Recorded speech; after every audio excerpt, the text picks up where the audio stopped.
y a un générique et tout au début. Ouais. Que t'envoies dans le... Avec le micro comme ça.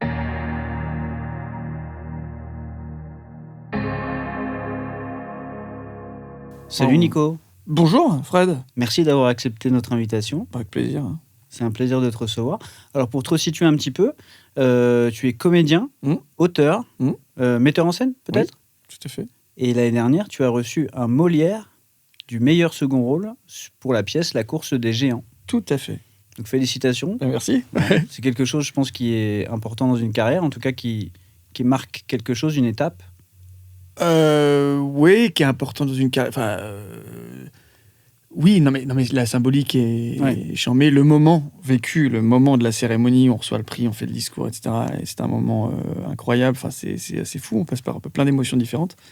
Après, heureusement qu'une carrière réussie ne dépend pas que d'une récompense. Bien sûr. Donc le but, c'est d'être heureux, épanoui et fier de ce qu'on fait. Et après, s'il y a ce genre de petites distinctions, effectivement, ça flatte l'ego, forcément, ça fait plaisir. Mais c'est pas un aboutissement quand même, faut pas exagérer. Ça te dit que tu es sur la bonne voie, en tout cas que tu es un bon comédien, je crois qu'on peut dire ça. En tout cas, on est reconnu par ses pairs, donc on est validé. On est validé par le game. Exact. Un peu. Oui, c'est un peu ça. Ouais. Ma première question, ça va être quel a été ton premier échec ce matin ? Ton premier échec de la journée ? Ça peut être n'importe quoi. Alors, j'ai pas réussi à avoir mon banquier au téléphone. Et c'est important parce que par rapport à une histoire de pré-relais, parce que je vends mon appartement le 19, là, et il faut absolument qu'il y ait un décaissement. Enfin, bref. Et j'ai pas réussi à l'avoir, et ça me... Voilà, le temps nous est compté, ce serait bien que... Le pré-relais peut être un petit peu angoissant, hein, c'est vrai. Complètement angoissant, ouais. Quand je te dis c'est échec... pas du tout un pré-relais et château, hein, c'est un pré-relais. Et quand je te dis échec, est-ce que ça te fait penser à quelqu'un ou à quelque chose ? À Kasparov. Évidemment. Le grand. Non. Est-ce que ça me fait penser... L'échec, est-ce que ça me fait penser à quelqu'un ? Ah non, non. À l'être humain en général, je pense que ça fait partie de la vie, de toute façon, de gérer l'échec à un moment, quel qu'il soit. J'ai raté mes pâtes. Putain, j'ai raté la cuisson de mes pâtes. Le truc le plus simple du monde à faire, je l'ai raté. Échec. Comment on gère ça ?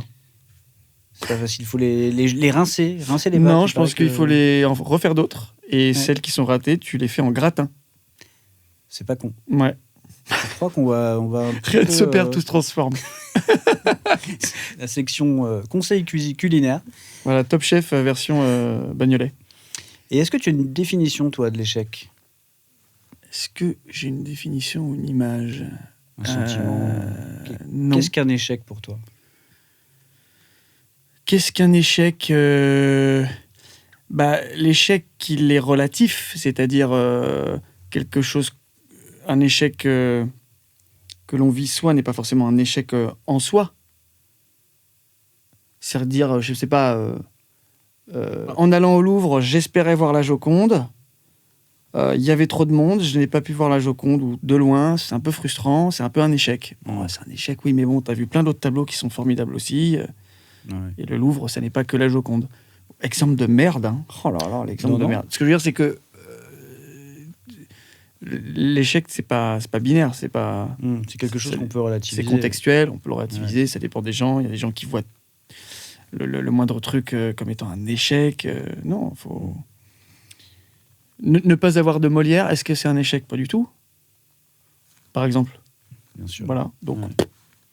Sur ton parcours de vie, est-ce que tu peux estimer, peut-être sous forme de pourcentage, ou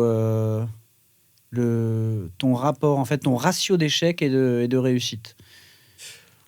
Est-ce que tu peux réussir à quantifier ça ? Mais enfin, par rapport à mon métier ou par rapport à la vie en général ? Par rapport à ta vie en général, en fait, le regard que tu pourrais porter comme ça dans le rétroviseur en regardant ta vie. Mais en fait, je sais pas. Aujourd'hui, j'ai 41 ans. Aujourd'hui,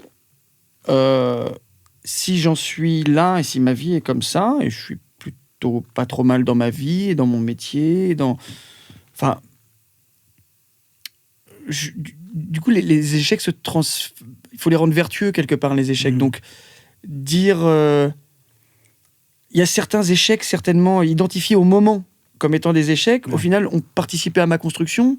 Et avec le recul, je les vois comme des bénéfices en me disant, en fait, ma route, elle était là. Sur ma route devait être jonchée de tout ça. Et pour faire de moi l'homme que je suis aujourd'hui. Donc, les échecs, je les relativise et j'essaie de leur donner un côté vertueux qui ont participé à la construction d'édifices global. Et est-ce que tu te souviens de la première fois que tu as eu le sentiment d'échec ? La vache, ah non, pas du tout. Une première soirée. Non. Si, alors, c'est marrant parce que j'en ai reparlé, je sais plus, avec mes parents. Alors, c'est pas un échec, mais c'est un échec stratégique absolu. Et il faut que les enfants écoutent absolument cette anecdote pour ne pas tomber dans le même piège. Non, je m'étais fait opérer, j'avais, 7 ans, 6 ans. Je m'étais fait opérer d'une dent, un truc sous anesthésie générale, bref, un truc un peu chiant. Et après l'opération, j'avais des antibiotiques pendant 6 jours à prendre. Et j'avais 6-7 ans et c'était des trucs en cachet. Et je ne sais pas si c'est inhérent à l'âge ou à moi, mais tu sais, prendre un cachet, tu prends le cachet, tu le mets dans ta bouche, tu bois le verre d'eau, et parfois, le cachet, il part pas avec la flotte. Du coup, tu avales l'eau, le cachet, il reste, mais il a pris la flotte, donc il s'est un peu désagrégé. Ouais. Et il te laisse un goût dégueulasse, et c'est l'enfer. Et tu dois reprendre un deuxième coup d'eau, sauf que, comme il a commencé à se désagréger, il colle encore plus au palais. Il y en a partout. Tu vois, exactement. Ouais. Et c'est infini. Et donc, j'avais un blocage par rapport à cette prise de cachet. C'était vraiment l'enfer pour moi. Et un soir, je voulais pas le prendre. J'étais vraiment en résistance de ouf par rapport à cette prise de cachet, sauf que c'était un antibiotique qu'il fallait absolument prendre, c'était nécessaire. Et donc, mes parents, ils me travaillaient au corps, tu prends, et ça commence à être la guerre des nerfs de non. Et j'avais un album des Krados à l'époque, je sais pas si c'est... Bien sûr, avec le fameux doigt dans la narine. Exactement. Ouais. Un album des Krados, que j'aimais beaucoup. Mon père, il me chope l'album et il me dit, regarde bien si tu prends pas, au bout de vraiment de longues minutes de négociation autour de ce médicament, il prend l'album et il me dit, si tu prends pas ce cachet, je le déchire. Et moi je suis là, non, je le prendrai pas et tout. Et là, brac, il me déchire mon album des Kratos. Non. Donc moi je suis en PLS, mais en mode, le bâtard, il m'a déchiré mon album des Kratos. Et pour, au final, prendre le cachet quand même. Puisque, de toute façon, j'ai pris le cachet au final. C'était degré ou de force, il m'aurait attaché, il fallait que je le prenne. Et donc, l'échec, c'est stratégique absolu, c'est de dire, mais la finalité est la même. Tu prendras ce cachet, quoi qu'il arrive. J'aurais juste pu épargner mon album des Kratos. Et j'aurais dû prendre ce cachet bien avant, tout de suite. Ouais. Donc, mon conseil, erreur stratégique, échec stratégique, prenez le médicament tout de suite. Ça ne sert à rien de jouer à la montre, vous le prendrez quoi qu'il arrive. Et vous épargnerez votre album Panini au passage. Voilà. Donc mon premier échec stratégique, c'est ça, c'est 6-7 ans. Je m'en souviens bien. Et qu'est-ce que tu dirais au petit Nicolas de l'époque pour que ça passe mieux ? Pour que ce soit plus digeste, ce moment écrase ton cachet et mélange-le dans un yaourt. Voilà, par exemple. Comment tu as travaillé avec le temps ton rapport à l'échec ?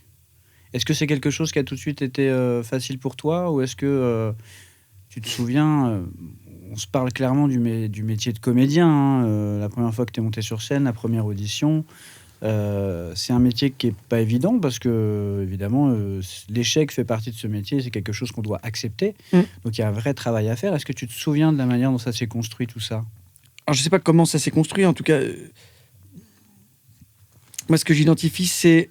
En fait, l'échec dans ce métier, il est compliqué. J'ai pas la formule magique et tout, mais avec l'expérience, on la gère de mieux en mieux parfois, et parfois de pire en pire. Ça dépend des gens. Moi, effectivement, quand on rate un casting, une audition, quelle qu'elle soit, on a l'impression qu'on est jugé sur ce qu'on est intrinsèquement. C'est-à-dire, j'ai pas été pris, donc ça veut dire que je ne suis pas un comédien intéressant. Et comme quand on est comédien, on utilise notre corps, notre physique, notre voix, notre façon de bouger, etc. Donc si je ne suis pas intéressant en tant que comédien, c'est vrai que je ne suis pas intéressant en tant qu'être humain. Je ne suis pas charismatique, on ne me remarque pas, je suis inintéressant. Ouais, tu prends ça personnellement. On le prend personnellement. La frontière, elle est très très poreuse entre le comédien et l'être humain. Et donc, c'est ça qui est compliqué à gérer parfois parce que ça déborde sur l'ensemble de la vie.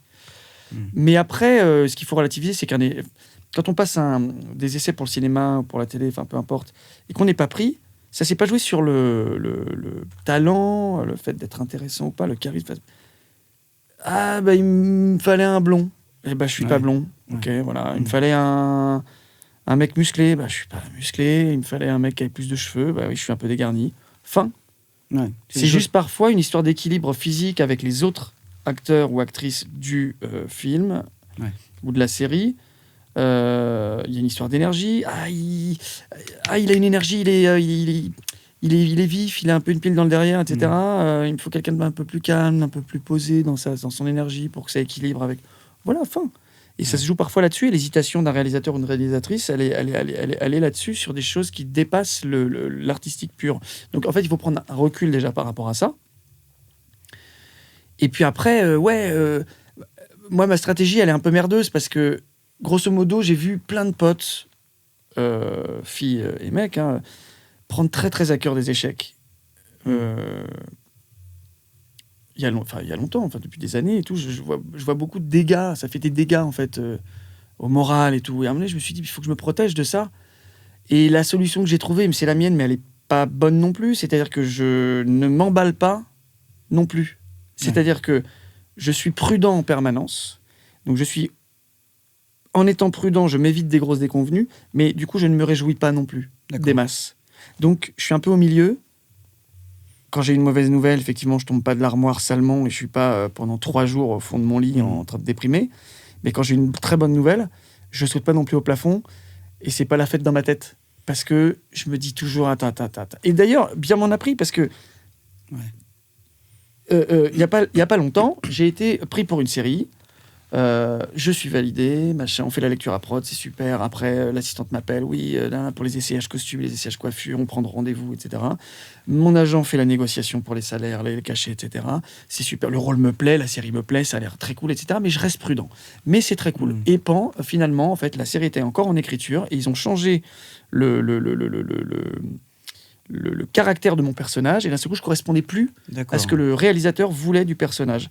L'écriture a trop changé. Il voulait quelqu'un avec une énergie différente et un physique certainement différent du mien au final. Et donc j'ai sauté alors que j'avais été validé et tout. Et c'est horrible comme sensation. Ouais, j'imagine. C'est horrible. Et en même temps, le fait d'avoir pris tout ça avec beaucoup de prudence m'a évité aussi de passer des jours à déprimer, à avoir le moral dans les chaussettes. Et en fait, ça va nous arriver beaucoup dans notre vie, ça. Ouais. Soit de rater un casting, soit d'être validé finalement, mais d'être dégagé... sans trop de considération. Il n'y a même pas de réparation financière par rapport à ça. Ouais. On ne fait pas ce métier... moi, je ne le fais pas pour la thune. Mais quand, en plus de la déconvenue artistique, etc., il y a aussi une perte financière à la clé parce que un tournage, ça peut changer le cours de 2-3 mois en termes de finances. C'est un peu dur à encaisser, quoi. Je comprends. Et justement, au niveau des émotions... tu m'as un petit peu répondu, mais j'ai l'impression qu'il y a un vrai travail de gestion émotionnelle que tu fais.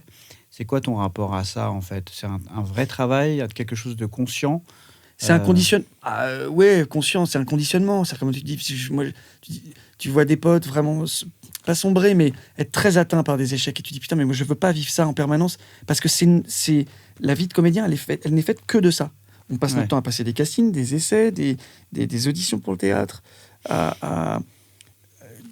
t'es pris, tu tournes dans un film, le film fait un échec parce qu'il est vu par très peu de personnes, parce que le film n'est pas réussi, tu prends ça aussi comme un échec, même si au final tu l'as tourné ce film, etc. Mais t'as envie que le film il soit bon, t'as envie que le film il marche, t'as envie que le film il soit vu, pas que pour toi, pour l'ensemble, parce que t'as envie de faire des choses de qualité, des choses qui te font vibrer, etc.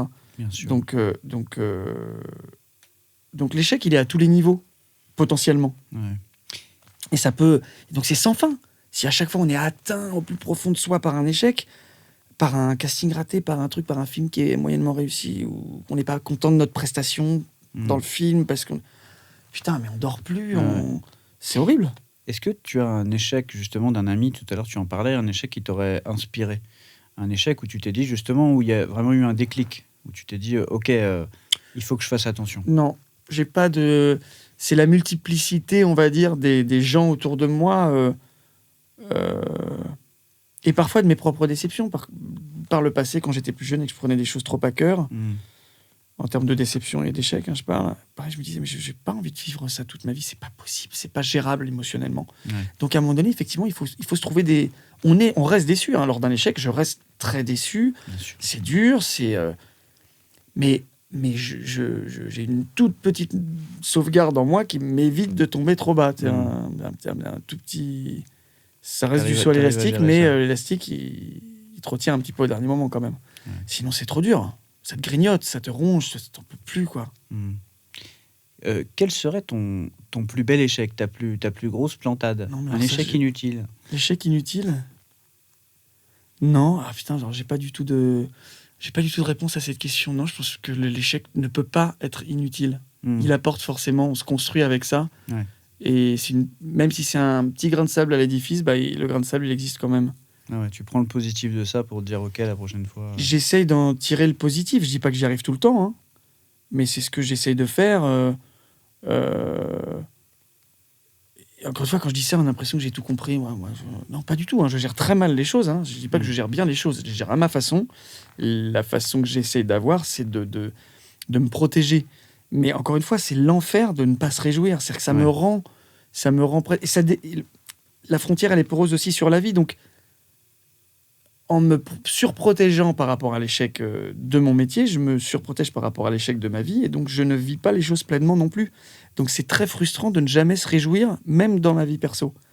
Je comprends. Ouais. Parce que tu te protèges sur tous les plans.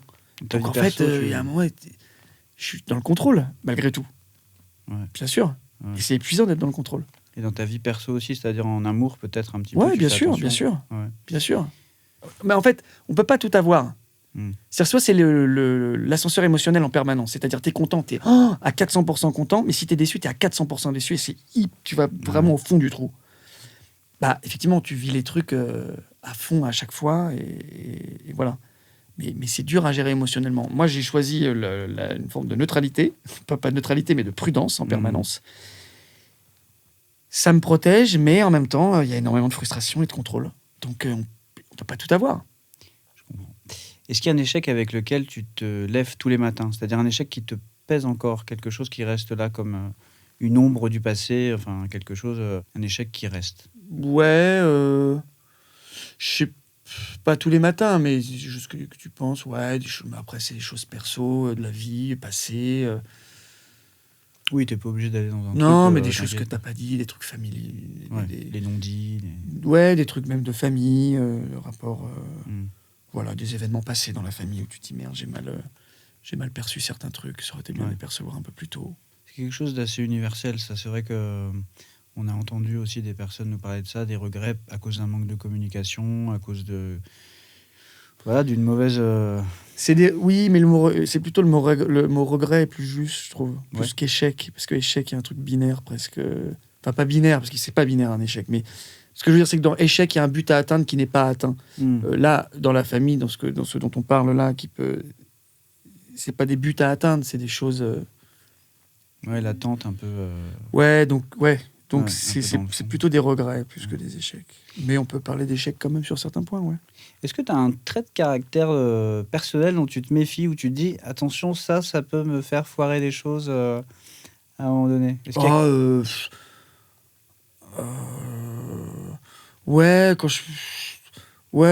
on parle, je parle. Parfois, je me dis, il faut que je fasse gaffe. Parfois, à trop dire ce qu'on pense. Et puis, en plus, parfois, tu parles dans une forme pas de diarrhée verbale, mais tu parles, et puis tu dis des choses qui t'échappent et qui sont pas ce que tu penses réellement. C'est juste mal formulé. Ça peut être blessant, mal interprété, tout ce que tu veux. Et en plus, dans l'époque à laquelle on vit, on laisse rien passer. Que ce soit sur les réseaux, mais même dans la vie, tu peux être très vite catalogué. Tu dis un truc de travers, tu fais une mauvaise blague, ça y est, t'es soit raciste, soit machin, alors que juste, t'as fait une mauvaise blague. On disait les pattes tout à l'heure. tu foires tes pâtes une fois, ça veut pas dire que tu es un mauvais cuisinier, ça veut dire que tu n'as pas fait gaffe au chrono et que tu t'es foiré sur tes pâtes. Ouais. Bon, bah, parfois, tu foires une blague, tu fais une blague un peu de mauvais goût, tu l'as mal réglé, ta vanne, ça arrive. Ça veut pas dire que tu es une personne de mauvais goût. Bah ouais, c'est tout. Donc, c'est parfois ça, un peu un truc... Il y a une théorie là-dessus, sur le cerveau reptilien, en fait, étant donné que pendant 195 000 ans, on devait que avancer et essayer de survivre en mangeant, il fallait qu'on classe rapidement tout ce qui se passait autour de nous dans des cases. Et du coup, on a gardé un petit peu ce truc-là, apparemment, ce réflexe de cataloguer une personne au bout de quelques secondes, sur sa manière de s'habiller, sa manière de... sur la musique qu'elle écoute, sur son origine aussi, parfois. C'est un défaut reptilien, en fait. Souvent, on a tendance à le... Enfin, c'est une théorie, ça fait partie des théories. Effectivement, on a tendance, tout être humain, à se faire un avis sur les gens, parfois, ou les choses, trop rapidement. Ouais, et en même temps, la façon dont on va se coiffer, s'habiller, etc., la voiture qu'on va choisir d'acheter, enfin, plein de choses vont quand même donner une information. Enfin, tu vois, si je me fais les cheveux violets, je sais très bien ce que ça va produire sur les autres. Donc, il ne faut pas être non plus naïf. Enfin, il ne faut pas reprocher aux autres d'avoir une première impression bizarre si tu fais quelque chose de bizarre. Enfin, si j'ai des piercings partout sur le visage, forcément, tu sais que tu es un petit peu hors norme, enfin, en dehors d'une forme de norme, et donc, forcément, les gens vont avoir... un cliché sur toi. Tu peux pas empêcher ça. Bien sûr, mais là, c'est des choses que tu conscientises, alors qu'effectivement, sur une diarrhée verbale, il y a une phrase qui t'échappe. Ah oui, ça, oui. Ça, on est bien d'accord. Est-ce que tu as une arme contre l'échec ? Est-ce qu'il y a quelque chose que tu fais c'est ce que je disais tout à l'heure. C'est en fait, je me coupe de mes émotions, qu'elles soient positives ou négatives. Pour pas être emporté dans la négativité, je suis obligé de couper les émotions, mais toutes, là pour le coup, c'est binaire. Comment tu j'arrive fais pas ça à sauvegarder. Je sais pas, c'est un truc de longtemps. C'est conscient et en même temps, je pense qu'il y a une grosse partie d'inconscient. Ça fait partie des blocages, des freins que tu t'ajoutes avec le temps, avec l'expérience, avec c'est ta personne. Enfin, ta gestion émotionnelle, d'un seul coup, elle est un peu baisée, quoi. Elle n'est pas baisée, mais elle est... Tu as un vrai travail dessus. C'est surtout du côté positif. Je te posais la question par rapport à ça, parce que j'ai l'impression que tu as t'as un vrai recul là-dessus, quoi. Tu as une vraie hauteur de vue sur ce que tu peux ressentir, et ça te permet de te protéger. Absolument. Absolument. Alors, c'est pas 100% de chance, parce qu'heureusement que je me laisse parfois emporter, soit par du très négatif, soit du très positif, heureusement.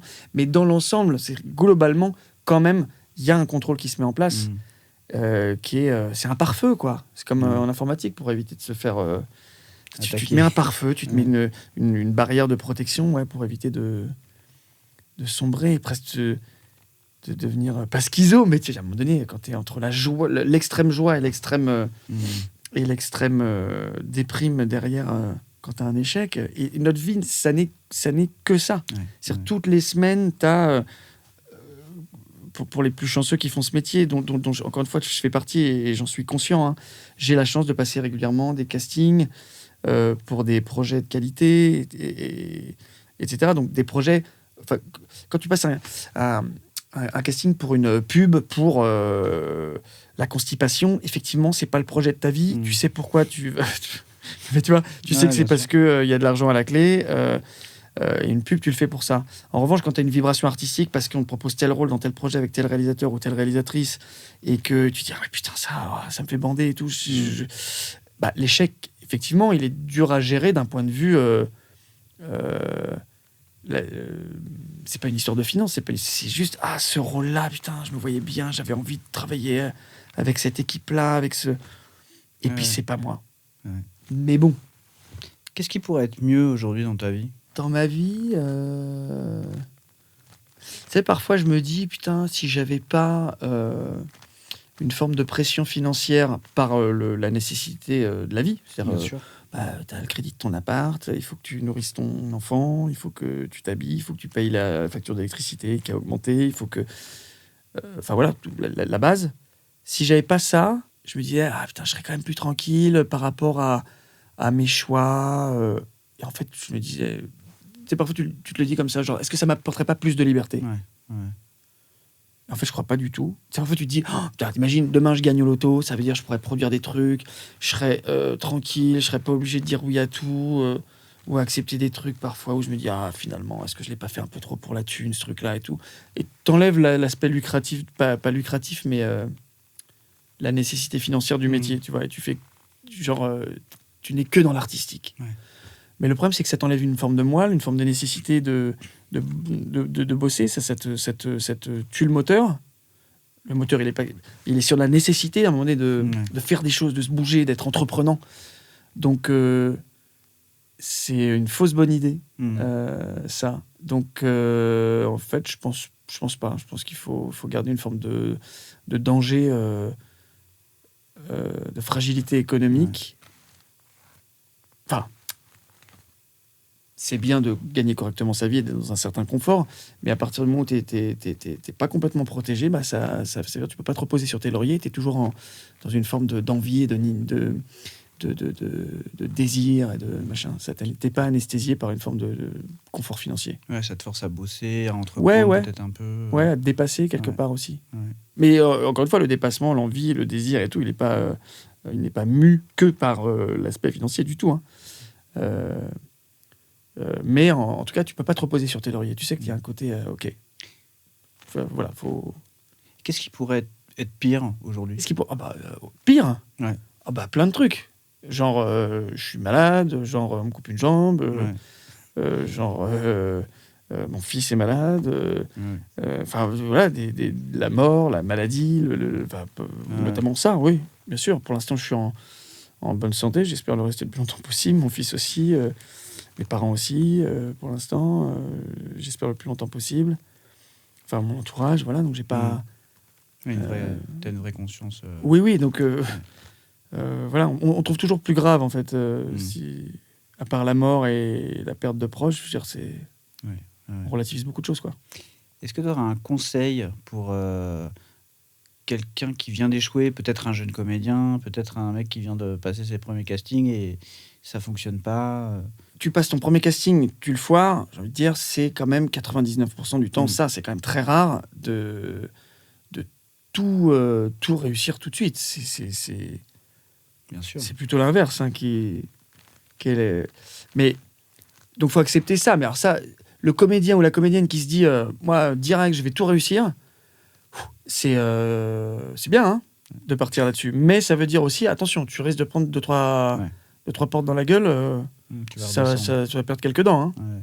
Donc, c'est important. L'ambition, c'est important. Ouais. Il faut. Puis, c'est pas malsain d'avoir de l'ambition, à condition que l'ambition soit saine, hein, évidemment. Mais en tout cas, c'est très important. En revanche, il ne faut pas nier la réalité, mettre un mouchoir sur la réalité qui est que l'échec, il est potentiellement partout sur ton chemin. C'est être dans le déni et c'est un peu dangereux, je trouve. Bien sûr. C'est déjà une forme de conseil, ça, quelque part. Ouais. Et de comprendre que l'échec est quelque chose de tout à fait normal. Et il fait partie du métier, en fait. Ouais, il fait partie du métier. Ouais. Et heureusement, ça permet de ça fait partie de la construction. Si t'es que dans l'échec, c'est qu'il y a un problème. Ouais, soit que tu t'y prends mal, soit que t'es pas fait pour ce métier, soit que... Bon. Et ça, c'est assez dur, mais les crampons, il faut les raccrocher au bon moment. Ouais. Parce qu'il y a des gens, je vois des gens parfois qui s'accrochent à ce métier longtemps, ça marche pas, ils sont intermittents en faisant leurs heures un peu au dernier moment et c'est un peu galère et tout. Et parfois, de point de vue extérieur, je me dis, mais si à un moment donné, ils raccrochent les crampons, ils vont le raccrocher très tard et ça va être dur de rebondir derrière. Et en même temps, on peut dire, mais non, il faut s'accrocher le plus longtemps possible parce qu'on a des carrières, des gens qui se sont révélés sur le tard aussi. C'est vrai. Ça peut être un moteur aussi. Exactement, donc il n'y a pas de règle non plus là-dessus. Mais si tu es que dans l'échec, là, il faut se poser des questions. Ouais. Ouais. En fait, l'équilibre, il est entre échec et bonne nouvelle. Bien sûr. Si c'est 9 échecs pour une bonne nouvelle, le déséquilibre, il commence à être un peu opéré. Si c'est une fois sur 3 une bonne nouvelle, en tout cas un succès, ça commence à être pas mal. C'est à peu près là où tu situes, toi, ton... Non, moins. Non, mais quand je dis une fois sur 3, c'est déjà, tu réussis un casting sur 3, c'est bien. Hein. Ouais. Tu parles quand t'es jeune comédien. Mais non, déjà, C'est déjà bien. Ouais, un casting sur 3, c'est bien. C'est un bon Est-ce ratio. que- Hein. Est-ce que tu pourrais nous faire un top 3 de tes échecs préférés? Peut-être des échecs un peu marrants. Non, mais alors, c'est pas un échec du tout. Mais c'est un truc où tu redescends d'un seul coup. C'est hier. J'ai passé un casting important hier, qui, selon moi, est important et que j'ai très envie d'avoir pour un projet très cool. Donc, je me pointe. Et moi, quand je vais au casting, quand j'ai une audition, je suis un gros traqueux, moi. Je suis un très, très gros angoissé. Donc, quand j'arrive au casting, c'est l'enfer. J'ai mal au bide. D'accord. J'ai la vue qui se réduit, les crises d'angoisse. Ah ouais, Quoi. t'es vraiment pas bien. Ah ouais, c'est horrible. Donc, je suis gonflé à bloc dans le côté, comme avant un match de boxe, tu sais, un match de MMA. Tu sens que tu peux te faire péter la gueule salement sur le ring. Et voilà, donc il y a un truc, t'es entre l'envie et l'angoisse qui t'anesthésie complètement. T'as les jambes, t'as mal au bide, t'es pas bien. Mais t'essaies de faire bonne figure. Donc t'arrives, bon, ça va Ouais, ça va. À l'intérieur, t'es effondré de peur. Il faut pas que ça se voit, quoi. Ouais, tu te conditionnes, poker face, genre c'est cool et tout, on vient pour bosser et tout, mais voilà. Et donc j'arrive et la directrice de casting me dit salut, ça va et tout, bon, mais qu'est-ce que tu fais là? Putain. Vraiment, tu te fais quoi? Et toi, tu sais comment? Comment ça, qu'est-ce que je fais là? C'est le casting. Bah dis, mais c'est mercredi. Quoi? Bah non. Bah si. Bah non. T'es en vrille. Depuis le matin et depuis même la veille, t'as mal au bide. Tu vois, Ah ouais. Putain, tu vois, ça monte. Et là, ce coup, tu redescends en une seconde. Et finalement, elle m'a dit non, on va le faire là, parce que mercredi, je peux pas. Ah, c'est cool. Et c'était, ouais, je pars en tournage justement mercredi. Et donc il y a un côté, merde, non, je peux pas du tout mercredi. Ah, mais on s'est mélangé les pinceaux avec ton agent, ok. Non, allez, vas-y, on y va. Je finis de bouffer, tu me laisses 10 minutes et puis on le fait maintenant comme ça. Donc heureusement, j'ai pu. Mais sur le moment, vraiment, tu redescends de 12 000 étages, quoi. Et surtout avec. Qu'est-ce que tu fais là? Oh, la vache. Ça, c'est quelque chose que je trouve intéressant, c'est que sur ce métier qui est déjà un peu compliqué, où l'ego est un petit peu touché, où c'est très relatif, là, tu viens de nous expliquer que quand même, tu as une montée émotionnelle assez puissante avant un casting. Ah, sur l'angoisse, ouais, c'est horrible. Horrible. Ouais. Mais encore une fois, tout le monde ne gère pas ça comme ça. Il y en a qui sont dans le même état, mais qui officiellement disent que non, ça va. Qu'on parle mais pas. en vrai... Oui, tout le monde. En vrai, bah oui. Voilà. Ouais. Et il y en a qui le gèrent très bien. Mais en tout cas, moi, ça me... C'est quelque chose que tu as accepté. Ouais, tu vis avec, hein, c'est ton coloc, quoi. C'est vraiment, l'angoisse, c'est ton colocataire. 100%, il prend beaucoup de place. Hein. Salut, je suis l'angoisse. Ouais. Puis il a la chambre et tu dors dans le salon, quoi, clairement. Tu vois ce que je veux dire? Ouais. J'ai l'impression que c'est quelque chose qui est inhérent au métier, quoi. C'est comme si ça faisait partie de la carte d'identité de l'artiste, quelque part. À partir du moment où tu passes dans ce métier, tu passes des entretiens d'embauche tout le temps. Ouais. T'es dans une précarité tout le temps. T'as pas de CDI, t'as pas la sécurité de l'emploi du tout. Tu gagneras jamais la même chose d'une année sur l'autre. Donc tu peux même pas te projeter. Comme tu as un métier précaire, quand tu veux un crédit, etc., le banquier il te fait compliqué. Donc tu n'as aucune sécurité de ce point de vue-là et tu passes ton temps à passer des entretiens d'embauche, donc à être jugé. Donc nécessairement... Mais tu ne te verrais pas changer de rôle. En fait, pour toi, c'est quelque chose que tu as accepté. Ce sont les règles. Mais à chaque première au théâtre, je me dis, j'ai toujours la même phrase et je suis pas, à chaque fois tous les comédiens et les comédiennes disent ça. Première au théâtre, donc tu es dans un trouillomètre de l'espace. Et à chaque fois, tu as cette phrase qui sort. Mais pourquoi on fait ce métier? Pourquoi on s'inflige ça? Putain. Et ouais, t'as envie de dire, mais laissez-moi retourner chez moi. Laissez-moi me mettre sous ma couette. Tu peux plus reculer, t'es là, tu vois. Et l'angoisse, elle est horrible et tout.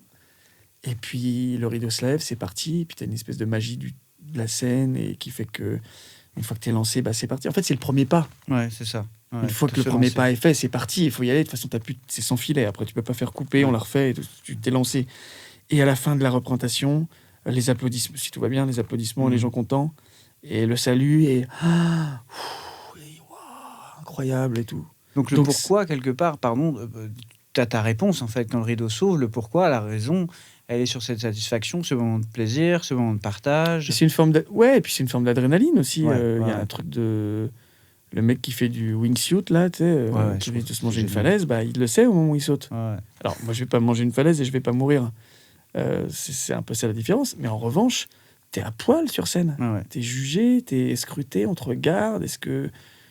Dans la comédie, je fais beaucoup de comédie, c'est hyper dangereux, la comédie. Tu fais une vanne et personne rit.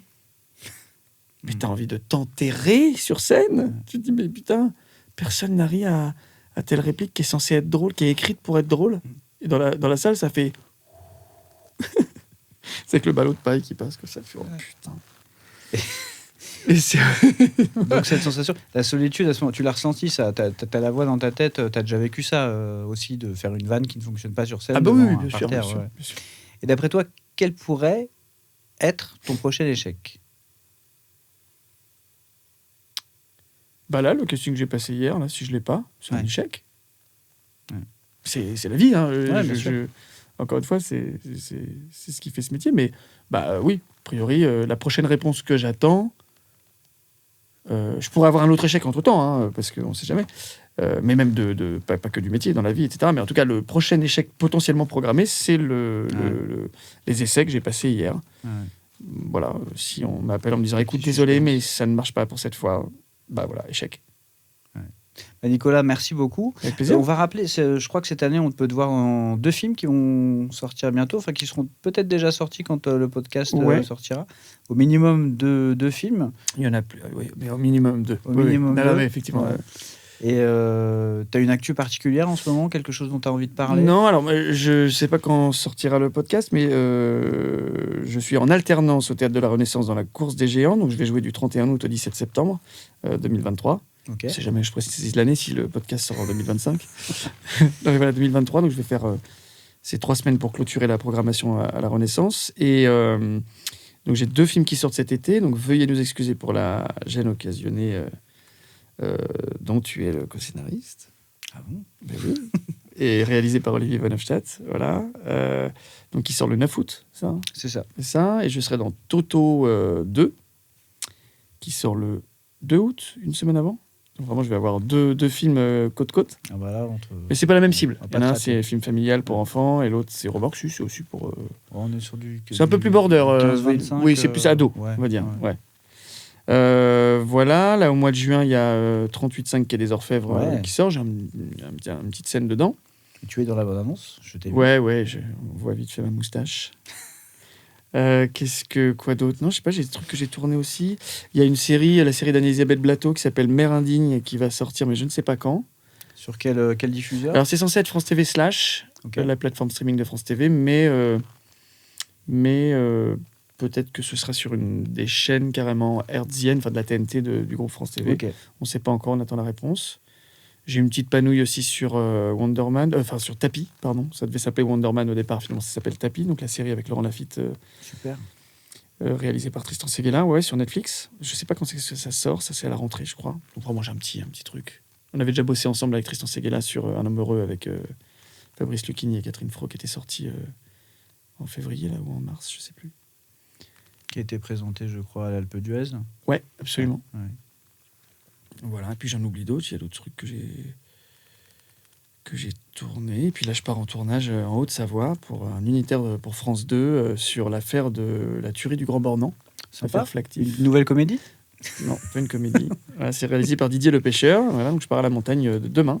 Okay. Et avec une belle bande, avec Arthur Dupont, avec Charlie Bruno, avec Caroline Anglade, Jean-Claude Moicca, Laura Domange. Super. Belle équipe, ça va être cool.